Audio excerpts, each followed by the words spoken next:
to be humble, to be kind. It is a giving of the peace in your mind, to a stranger, to a friend, to give in such a way that has no end.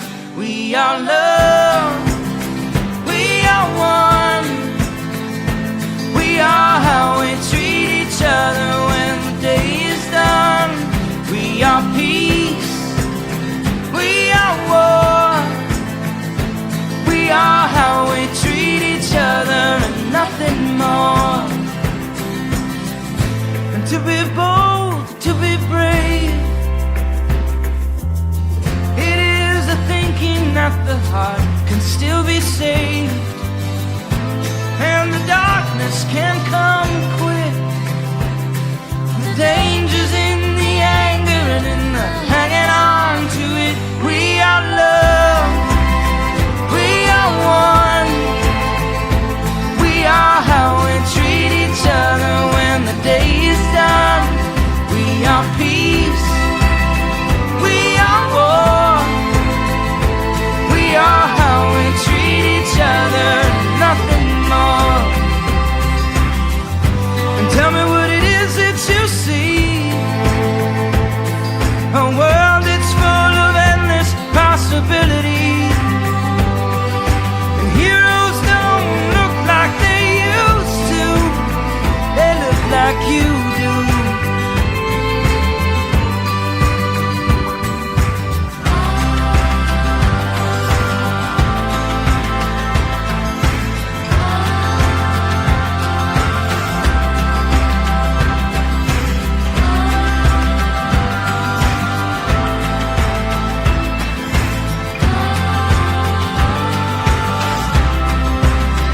We are love, we are one, we are how we treat each other when the day is done.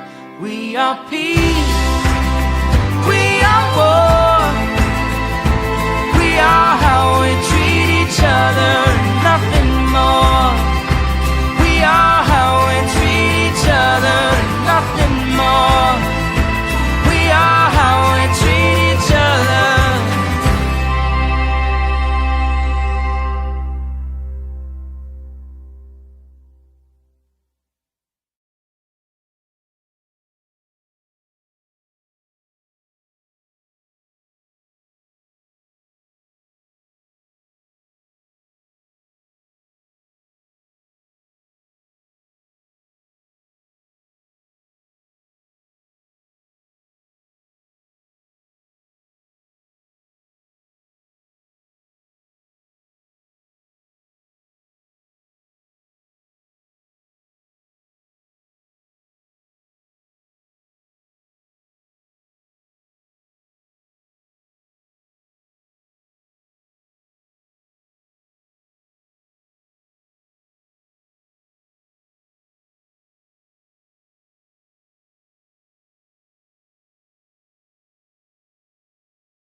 Good morning. Good morning, and welcome to the Unitarian Universalist Church of Berkeley. I'm Reverend Marcus Liefert. So glad to be with you this morning. We hope that no matter who you are or whom you love, no matter how you make your living or how you experience the sacred, you will feel welcome among us here in the fullness of your being. I want to especially welcome you if you're visiting with us for the first time. Everyone's invited to join us for lunch after the service. Make your way across the atrium into the social hall. And we're trying to have lunch in a brisk manner today because we're going to have a congregational meeting afterwards. So plan to stick around if you can for that. We acknowledge as we gather each week here at the intersection of arts, justice, and spirituality that we gather on the unceded territory of the Chochenyo-speaking Ohlone people, Uchiun. We hope that we will have the courage and the humility to do our part to heal what's been broken and live into a new solidarity with Indigenous peoples and the earth. If there's something on your heart on a Sunday morning when you gather with us, you're always invited to write it in the memory book at the back of the sanctuary. I'll read it aloud during the service, or you can also light a candle there for a silent memory or prayer. We have been working our way through a series of worship around the futures we incubate, and we're finishing that series today, wondering about what it is that endures in our human expressions of spirituality and religiosity, and what it is that might be emerging in this time of rapid transformation and change. So thank you for being part of that transformation and change. Next week, we'll have a special music Sunday, and then we'll be launching into our stewardship season and thinking about love in translation. So stick around for that in the weeks to follow. Before we sing our first hymn this morning, would you rise in body or spirit? And we're going to turn and face that camera at the back to welcome anyone joining us on YouTube or Facebook. So glad you are here. We feel you with us in spirit. Would you turn and greet your neighbor? Just welcome them to church this morning as we get going.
Loyalty to the country always, I've heard it said, and to the government when it deserves it. Would the February birthday folks, if your birthday was in February, come on up and let us take a moment to celebrate you.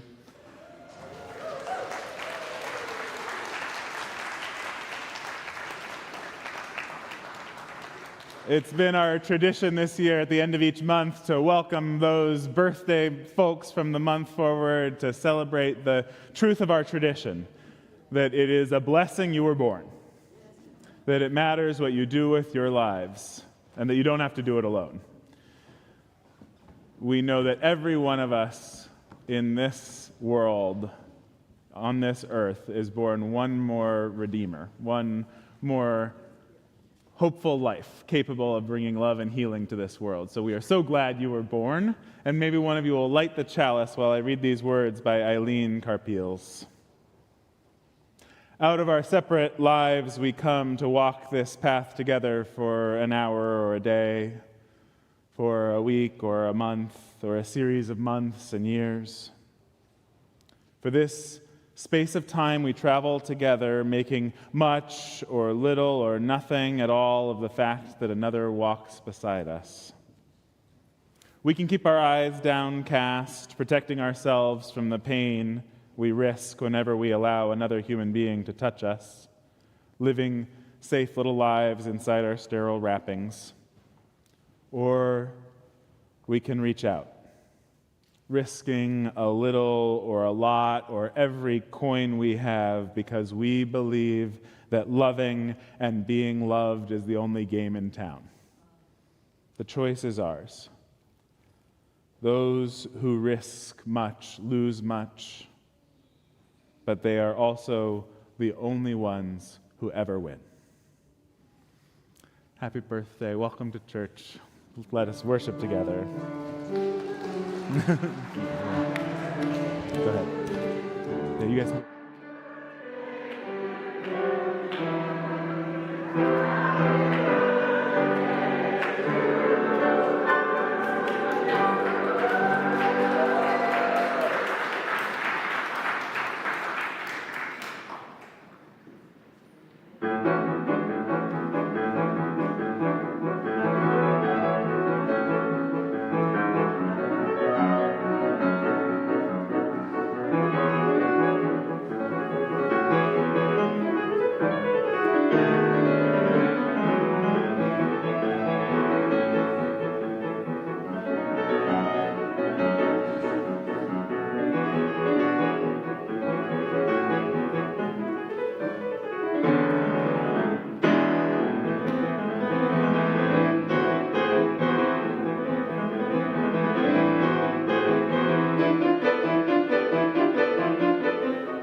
I want to tell you a story this morning that's told in many places in many different ways.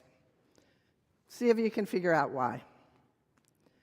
This is my version, and it starts with an owl coming home after a long night of hunting and hanging out and doing fun stuff and looking forward to her morning nap. And as she's settling in for her nap, she notices a human take a glass jar and attach it with a rope to the banyan tree. Owl says, That jar is not going anywhere. I don't know why it needs a rope. And then she watches as the human takes something out of his pocket, a large something out of his pocket, and puts it inside the jar. And the owl thinks, this is not to do with me, and I am sleepy. And so the owl goes to bed, settles in for her morning nap, and way too soon, Owl is awoken from her morning nap with some stomping and some crying and some yelling, and she thinks, what in the world is going on down there? And she opens her eyes, and she looks, and there is a monkey with his hand in the jar, and he is yelling. And so she thinks, I'm going to look, what's going on here? And so she flies down, and she says, monkey, your hand is stuck in the jar. And monkey says, yes, there are so many nuts in this jar, and they are mine. All mine. Owl says, but you can't seem to get your hand out of the jar. And monkey says, this jar is terrible. I am going to be trapped here forever. Because, of course, he has wrapped his hands around the nuts, and he can't pull his hand out. Owl says, you know, if you just let the nuts go, they'll be safe inside the jar, and then you can have them, and your hand will come right out. And monkey says, oh, thank you, and does exactly that, and then grabs the jar with both hands and runs up the banyan tree. Do you remember anything about the jar?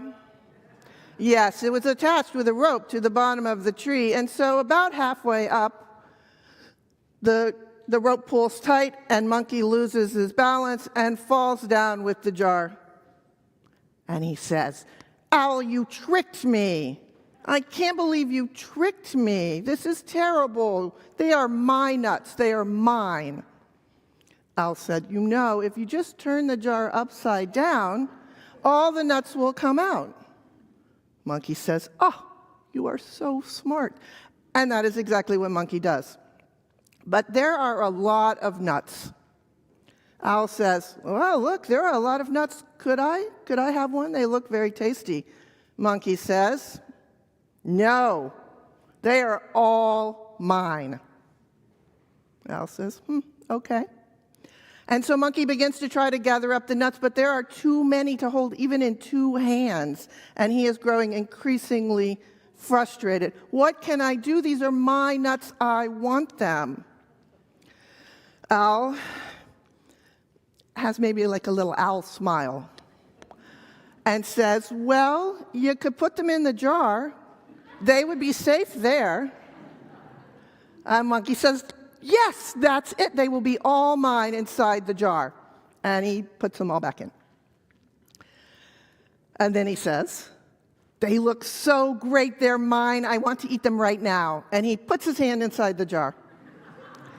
And he grabs the nuts. And what happens? He can't get his hand out of the jar. And he begins to yell again, I am trapped forever by this jar. I can never be released. The jar has trapped me. And Owl, who has grown weary of this and, well, just being awake in the daytime, says, the jar is not what has you trapped forever. And that is my story. Now, I want to welcome out Michelle Volokay, who's going to teach us a new song, which is just the most lovely, useful song right now. And we're going to learn it, and then we're going to sing the kids out. The weight of the world. The weight of the world. The weight of the world in your muscles and bones. The weight of the world in your muscles and bones. Let go, let go, let go. Let go, let go, let go. The weight of the world in your muscles and bones. Let go, let go, let go.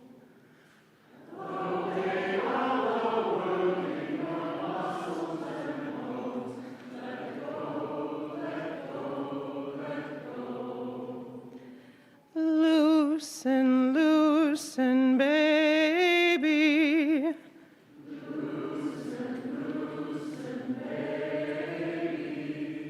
You don't have to carry.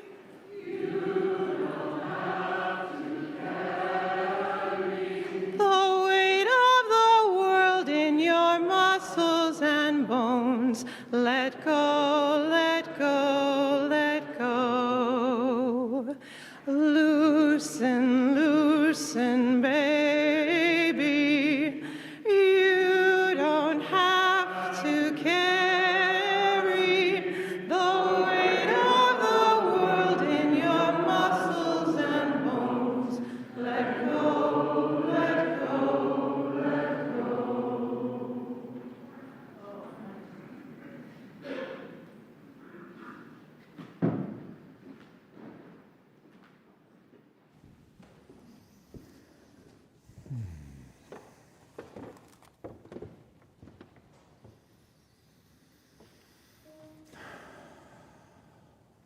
Take a deeper breath.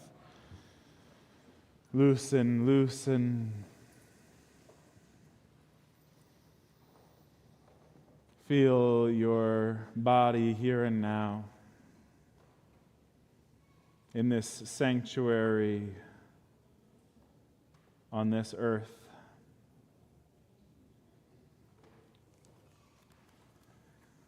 Breathing alongside these other trustworthy bodies.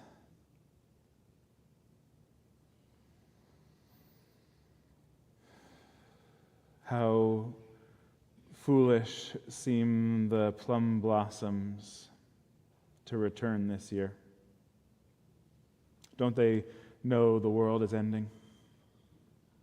Has no one shared the news, which seems to be on every lip, on every screen, that this is no place and no time for the delicate pink and cream vulnerability of new life? Not to mention the hopeful bird song floating across the orange-tinged morning sky, or the way I watch my child and their friends armed with nothing more than cardboard and imagination set off to make a movie. How foolish they would have us believe to hold faith in anything so simple in the face of their show of overwhelming force. Become small and stay safe, they would have us believe. To live in their world, we should remember our place. But God reveals herself in the unexpected, delights in risk and new possibility. O God of plum blossoms and bird song, remind us of the vast scope of the story of us earthlings, of how every apocalypse has offered also an opportunity to reimagine.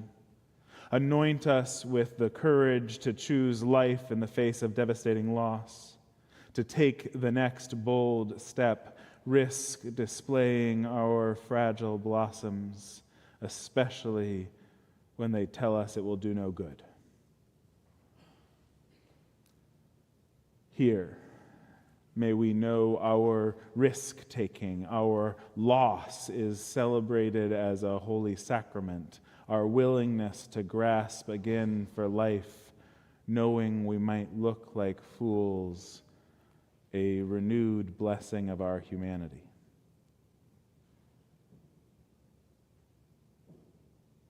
And so a blessing for risk-takers and failures by my esteemed colleague, Reverend Robin Tanner.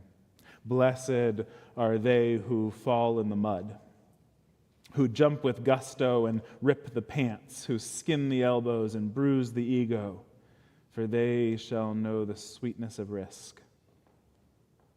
Blessed are they who make giant mistakes, whose intentions are good but whose impact has injured, who know the hot sense of regret and ask for mercy, for their hearts will know the gift of forgiveness. Blessed are they who have seen a D or an F or a C or any letter less than perfect, who are painfully familiar with the red pen and the labels as less than, for they know the wisdom in the imperfect.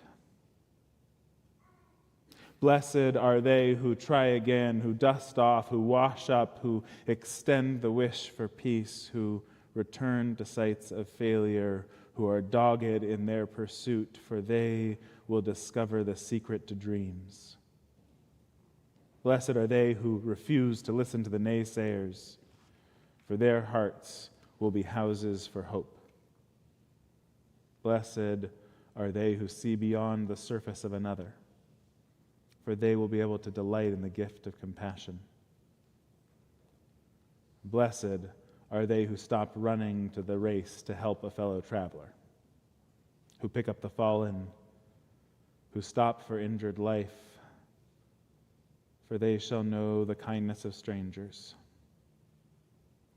Blessed are they who wildly, boldly abandon winning, for they shall know the path of justice.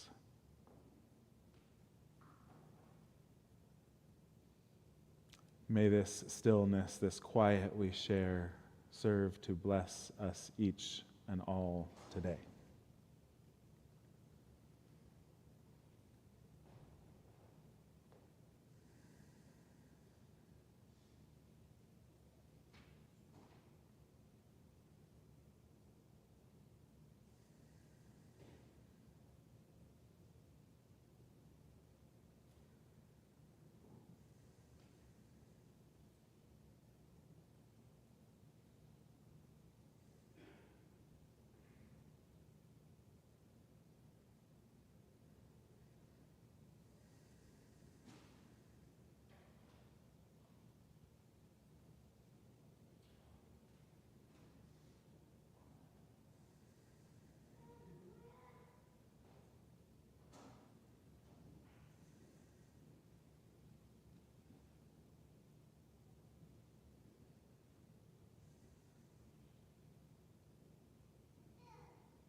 In this community of care and witness, we hold one another through the seasons of our lives. We celebrate the noises of life among us. We lift up those joys and sorrows among us. Marin says, "Happy birthday to my baby sister, 84.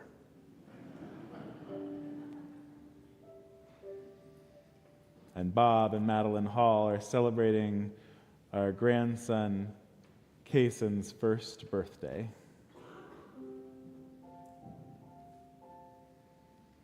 Kristen Jensen is remembering my dad, Terry Bisson, who passed away last year. He would have been 83 this month.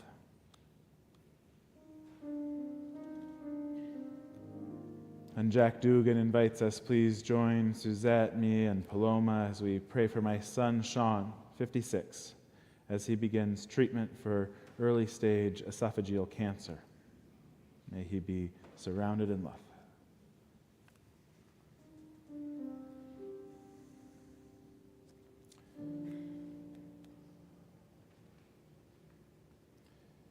Wendy Knoxcar asks, please send prayers, courage, and wishes for a soft landing in my move back to Minnesota this spring. 4 of our children, cheaper senior care facilities, and 3 UU congregations. Love and care to you all.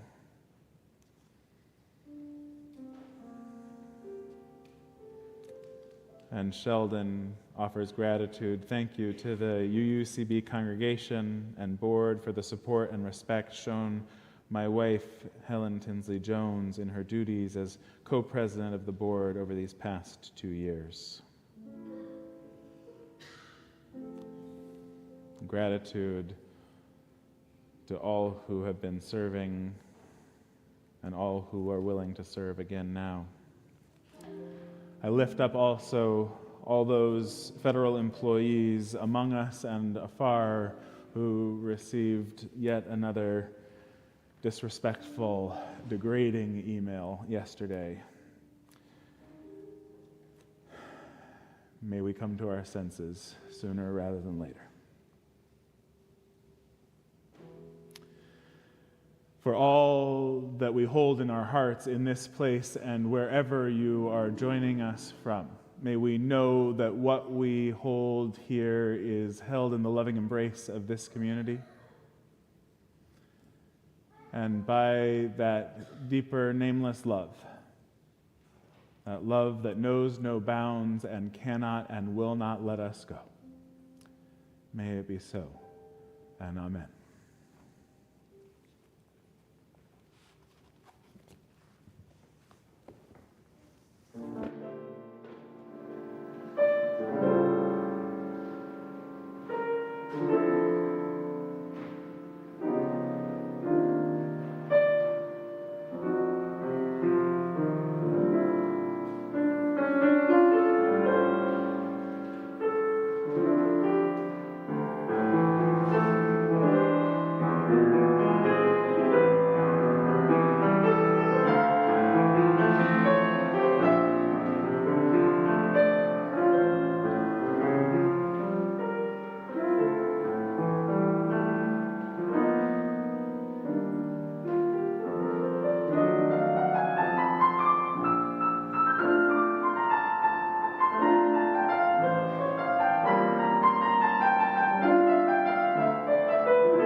We're out of order on the slides, it looks like. Don't worry about it, Celine. We'll do that later.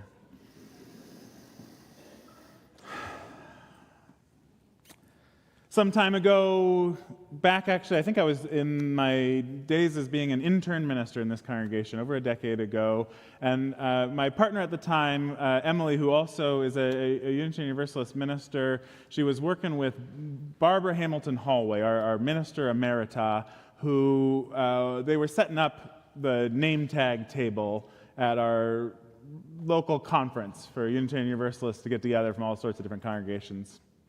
They were in the lobby of a hotel. You've been at this kind of a situation, right? These name tag tables at the lobby of the hotel with people coming in and out. There was a man and his son who came by the table. They were kind of giving it a little bit of a skeptical look, and the man started ushering his son away, and Barbara gave a big smile, and if you know Barbara, you know that big smile that Barbara can give, that sunshine of a smile, and said, "Oh no, we're a church group." And the man got a look on his face, even more terrified, held his son close, and started pacing fast away. And Emily just wanted to leap across the table and say, "No, not that kind of a church group. We're the good kind. Love is the center of our theology." But man, church is weird, isn't it?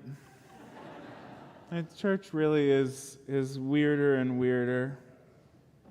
I love, my favorite quote about church is from that beautiful writer, Annie Dillard. She says, "When people come to church, they should not be handed an order of service with a smile, but should be given hard hats and life preservers."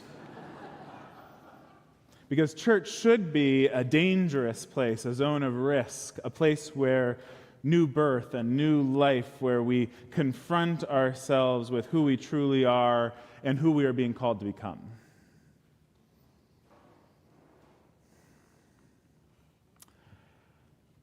I need church. I need you all in my life because I struggle in this culture, in this world, to live rooted in my deepest self, in my values. I struggle every day. I have a confession to make. I live my life in so many ways that are at odds with my values. Like the crises, they just keep piling up. The world is ending, and I find myself crashed on my couch with my little screen above my hand, pecking away at the glass to order something that I've convinced myself I really need to be delivered as quickly as humanly possible to my front porch by anonymous drivers burning fossil fuels so I can have the right holder for my toothbrush or whatever it's occurred to me that I need. I don't know how I'm going to make it out of this screen-fueled consumerist trap I've found myself in. But if I do make it out, I think it's going to at least be in part through relationships with people like you, through being part of an emerging culture, an emerging community of people holding faith in a more hopeful vision for how we live our lives on this fragile and magnificent planet. I first heard about those monkey traps that Catherine was talking about in Robert Pirsig's book, Zen and the Art of Motorcycle Maintenance, that book, full of all those little gems of wisdom. And he describes it in South Asia, the monkey trappers hollowing out a coconut and putting a little bit of rice in there and chaining the coconut down to the ground, and the monkey, of course, grabs a hold and can't get its hand out. And I think about all the ways that I want to refuse to let something go. The fear that we might have to give up what we know and love, and the way how that keeps us trapped, keeps us resistant to change, which of course is the nature of reality. So, what is your rice? What's my rice? What's our rice? What is it that keeps us trapped by refusing to let go? Could be a thing. Sometimes it's a place or a relationship. Sometimes it's an idea, or less tangible, something like safety or control, or even just that simple thought that that's how we've always done things. I think the moment that we're living in, the biblical archetype for the moment, kind of moments that have happened in human history that mirror ours, is the destruction of the temple. This is the image that recurs in those old stories where the center of community life, the temple that has been built to hold the center, is destroyed. And in that process, the people must grieve and wail and eventually rebuild. But building the new temple requires a tremendous letting go of the way things have been. I think one of the things that's happening right now is that we are letting go of what was actually an underlying political consensus in our country and much of the developed world of, for shorthand, neoliberalism. The sort of secular rationalist idea that the free marketplace of ideas would lead to the best outcomes for all of humanity. And I hear in some of the resistance to what's happening right now an attempt to return to that status quo, to save those institutions that are being plundered and destroyed. And I sadly think that the efforts to save the old status quo will fail because the old status quo has been morally bankrupt for some time. But of course it's tempting in these times. Some people call them VUCA, volatile, uncertain, complex, and ambiguous. These volatile times, of course we would seek to find safety in the old familiar. The fragile coalition that's swept into power in our country is offering safety through the ugly old familiar of patriarchy. Whether that's the religious patriarchy of Christian nationalism or the corporate tech bro patriarchy, so perfectly symbolized by Musk and his chainsaw, or the patriarchy of a militaristic strongman politics. It's an ugly return to an old familiar that they are telling us will bring safety in these volatile, uncertain times. I think that the movement that will take hold and offer a better story to believe in is the globally emerging religiosity that places the planet at the center of its holy iconography, that names our radical interdependence as the center of its moral framework. This devotional religiosity to the planet, which is an emerging quality in every religious and philosophical tradition around the world. This new temple that is earth-centered and justice-shaped, that holds the little blue-green orb against the vast blackness of uninhabitable space all around us as the central image of our profound interdependence. In this emergence through these volatile, uncertain times, we are going to have to lean into our dependence on one another.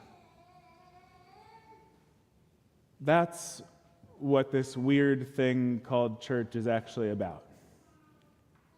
That's what endures, even as new ways of doing it will emerge. I love church. I love church because when I was a teenager, we could sit up in the balcony and watch the service together and pass notes and giggle and feel our differentness but still belong, still be part of the village. I love church because Kitty was my secret buddy when I was 7 years old. And she brought me little gifts each week, and it was a mystery who she was. And I brought her little gifts, and human by human, I learned what it means to be part of an extended network of trust. I love church because of the way people treated Brian, who always showed up with crumbs in his beard and asking for BART tickets, because I learned something about what it means to love humanity. I love church because Bob took me out for pie one time when I was feeling really low and shared his favorite grace with me, "Let's eat again real soon." I love church because at that time our ministers took us up to the Freestone retreat for a coming-of-age retreat. And we all lay in a wheel with our heads toward the center of the circle to sleep, and the reality of the wild, mysterious, mystical journey of life felt palpable among us. I love church because I could always sit there and cry on a Sunday morning, and there was nothing to be ashamed of.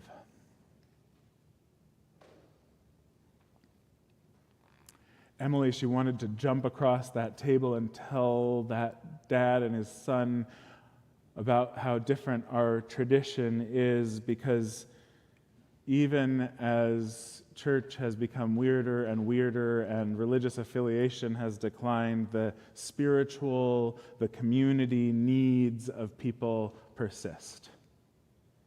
We all need space and time and support to nurture our connection to ourselves and to people similar and different than us.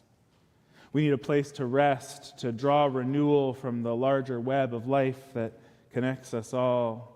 Places where the whole self, where the soul is welcome, are few and far between. Digital life has promised so much connectivity, but instead given us more profound loneliness than our species have ever known. Places and practices that foster deep reflection and relationship are essential to a healthy, functional society. As religion has failed to meet the needs of people in our country, its role in nurturing the capacities necessary for democracy has diminished, and the temple has collapsed. And those who would bring back a familiar old, especially those with that fundamentalist worldview, they look at the world and they see the suffering and the injustice and the violence, and they say this comes from sin or evil, from weakness. As we look at the world and we see that suffering, that injustice, and that violence, and we say it stems instead from disconnection. People are disconnected from one another, from their own innate goodness, from the larger relationship we all have to life. The purpose of our religious community is help heal this disconnection with an enduring faith in connection. Connection allows us to discover our shared struggles and dreams and collectively build power to create more beauty and love and justice in the world.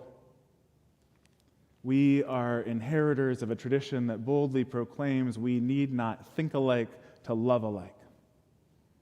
We have practice in hearing one another's stories. We know the power of sitting with one another during times of loss and grief. We know the joy of celebrating new and renewed life. We know that church need not be a scary word, not something to shield our children from. And I think about who's responsible for this culture in which people leave religion in droves, and it's easy on the one hand to point the finger at those coercive religions that have collaborated with empire and given the word a bitter taste. It's easy to blame fundamentalists for making religion synonymous with conservative. It's easy to blame the Catholic Church for tracing indelible neural pathways between religion and structures of domination and hierarchy. I know there's some truth there, yet I think it's harder and maybe more important to acknowledge our own shortcomings, because I think too often liberal religion has failed in not proclaiming our way of being religious as essential to our lives. Too often, Unitarian Universalism has failed in defining our mission by talking about all the ways we're not like those other traditions. Too often, we have failed in seeding the language of the sacred, trying to pass as secular, reducing worship to lecture, refusing to engage with ancient wisdom in sacred text and spiritual practice. Too often, we've failed in cultivating in our children a sense of religious identity. And this is not a struggle any of us can figure out alone. Because paradoxically, we're both too religious and not religious enough. Because let's face it, while church will continue working for a lot of good folks, there's plenty of others who are lonely out there who could use a shot of our life-giving theology, who would appreciate the quality of community that we know how to cultivate, who already resonate with our values, but who will never show up here simply because we're a church. And I know some folks think that just changing our name would solve the problem. But if you get together on Sunday morning and sing hymns and listen to a sermon and play the organ and sit in pews, well, if it quacks like a duck. But we are a living tradition. We're a living tradition who has always changed with the times, and we continue to change and allow ourselves to be changed by the demands of what is emerging among us. One of the challenges of change, I think one of the reasons we cling so tightly to the rice, is that we can't know which changes are for the best and which might be a step in the wrong direction before we try them. With any real change, we cannot be certain of the outcome. We have to risk changing anyway, not knowing if we're making the right decision or not.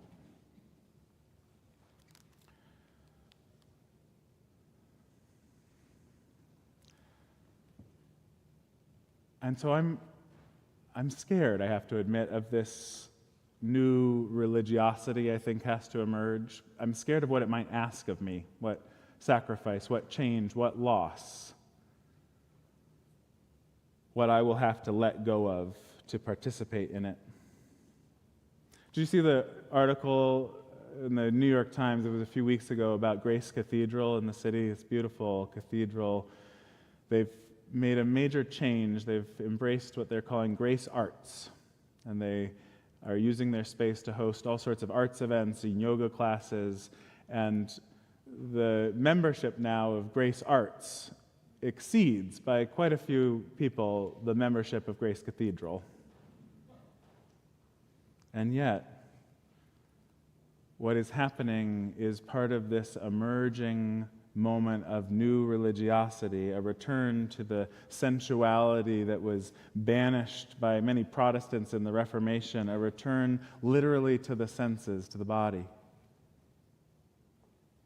So I believe that the turn required for this religious emergence of our time is the trust, not in that Reformation moment when Luther talked about sola scriptura, only authority in the scripture, not sola scriptura, but authority instead in somata, in the collective body, in our own bodily knowing and connection to the sacred, and the bodily knowing that speaks through being part of a larger body.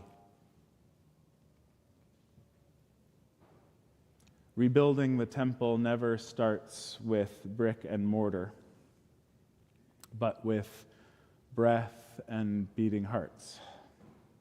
First, we rebuild the temple in our own bodies, our own spiritual lives, before any structure can be formed. If you're feeling on the brink these days, if everything is driving you just to the edge, now is a great time to double down on spiritual practice or find one for the first time, perhaps. It can be as simple as taking that deeper breath, anchoring your week with Sunday morning sitting in a pew and singing hymns near other bodies, by the way, neuroscience is telling us really good for our nervous systems. Saying grace before a meal, slowing down enough to savor the shapes and colors of the sky. It can be a book group or making music or writing or whatever it is that brings you that connection to a deeper current in your life. In the dark times, will there also be singing The German playwright Bertolt Brecht asked, "In the dark times, will there also be singing?" Yes. Yes, and there will also be singing about the dark times.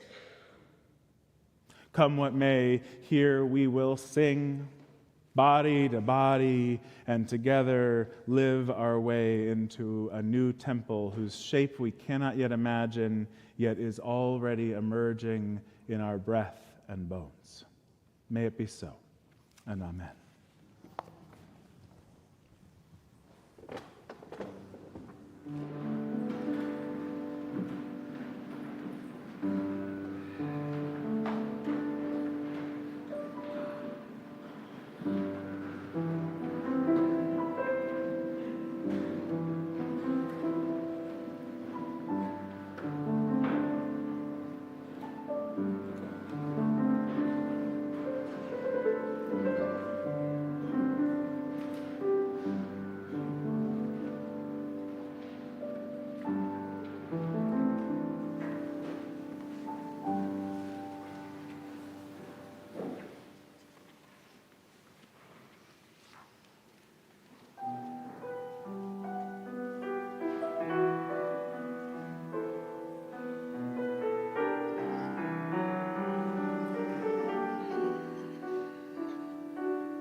You, on the brink, are you unsure?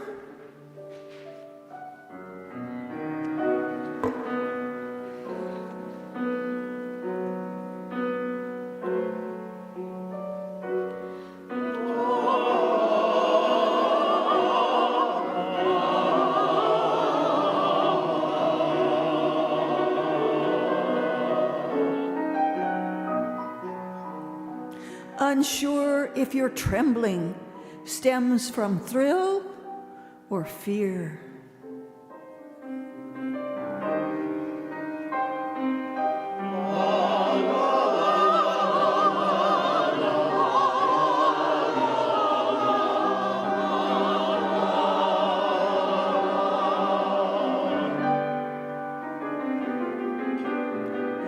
It must be so. Once the known has grown too thin.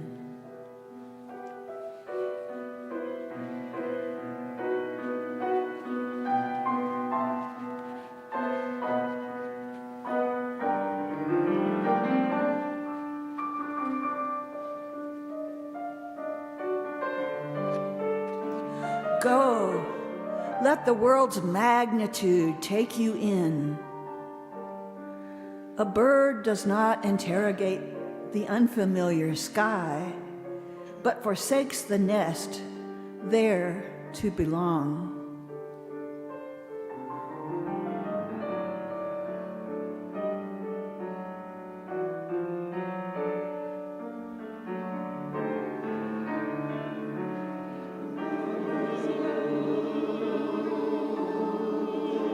Be like a bird. Fly.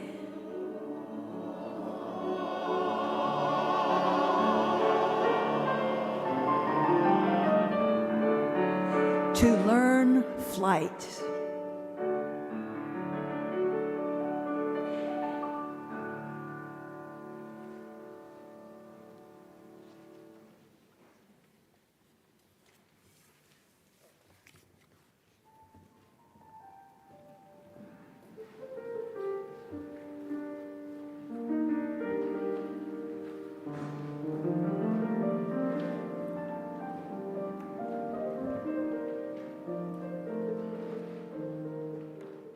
Good morning.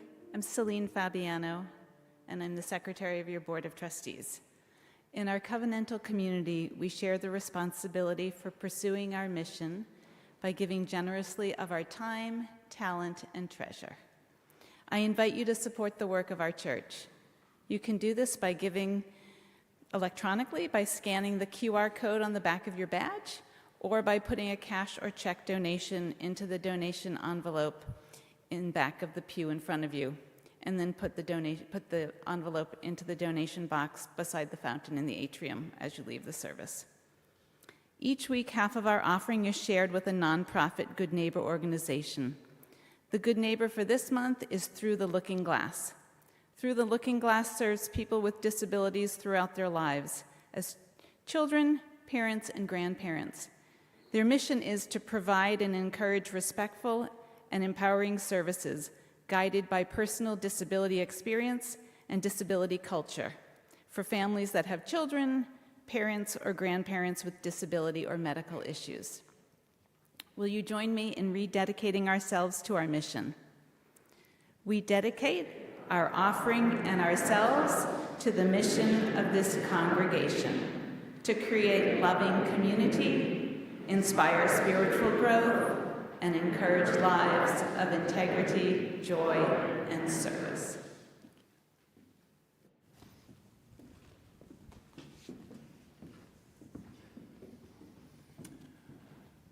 There's always lots happening in the life of our community, and I want to lift up a few things this morning. Therese Domodor, our connections coordinator, is not here. She's celebrating her daughter Maya's birthday. Her family emergency has resolved well. Her mom is well.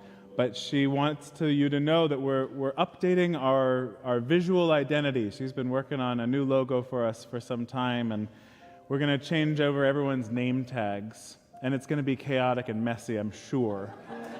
There's just no way around it. But what we're going to try doing is for the next several weeks, you won't hang them back on the tree when you leave. There will be bins to put them in. That'll happen through the stewardship drive, and it'll help us also just know who's here and who need to make new name tags for. So thanks for helping us and weathering that change.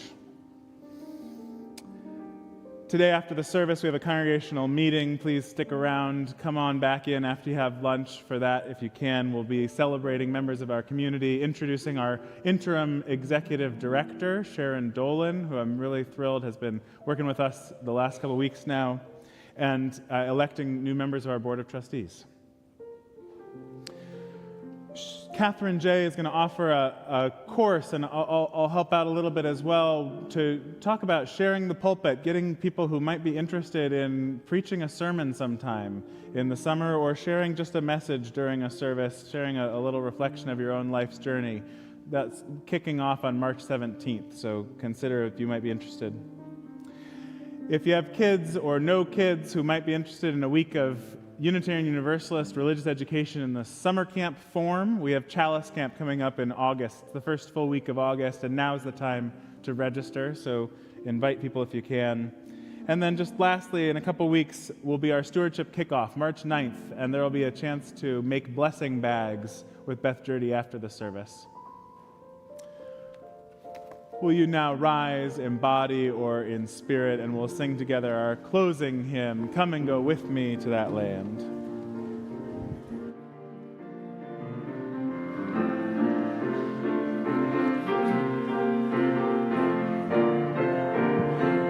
Come and go with me to that land. Come and go with me to that land. Come and go with me to that land where I'm bound, where I'm bound. Come and go with me to that land. Come and go with me to that land. Come and go with me to that land where I'm bound. There will be freedom in that land. There will be freedom in that land. There will be freedom in that land where I'm bound, where I'm bound. There will be justice in that land. There will be justice in that land. There will be justice in that land where I'm bound. There will be freedom in that land. There will be freedom in that land. There will be freedom in that land where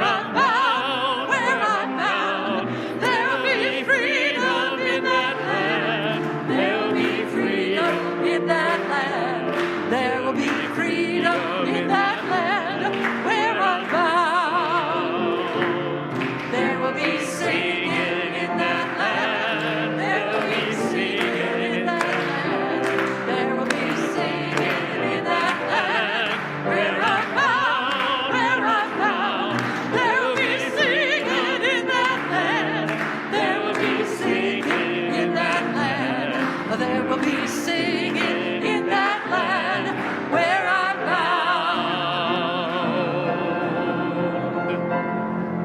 bound. We reach out a hand or touch a shoulder and let us be connected body to body. It is true, as that minister emerita used to say, we are one body. We depend on each other more than we know. Let there be singing among us in these times and about these times, that we will carry forward building the community we know is possible to hold us through whatever comes. Amen. Amen.